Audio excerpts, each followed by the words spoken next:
नबी करीम सल्लल्लाहु अलैहि वसल्लम की खिदमत में दो शख्सों का जिक्र हुआ, जिनमें से एक आबिद है और दूसरा आलिम है। तो हुजूर ने फरमाया कि आलिम की आबिद पर फजीलत ऐसी ही है जैसी मेरी फजीलत तुम्हारे अदना पर। और फिर फरमाया कि रसूलुल्लाह सल्लल्लाहु अलैहि वसल्लम ने कि अल्लाह और उसके फरिश्ते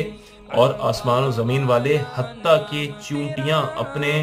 सुराखों में और मछलियां पानी में सलाद भेजते हैं लोगों को इल्म दीन सिखाने वाले पर। तो इसे तिर्मिज़ी में रिवायत किया है। तो ये देखें कितनी खूबसूरत हदीस पाक है कि इबादत गुजार होना बहुत अच्छी बात है,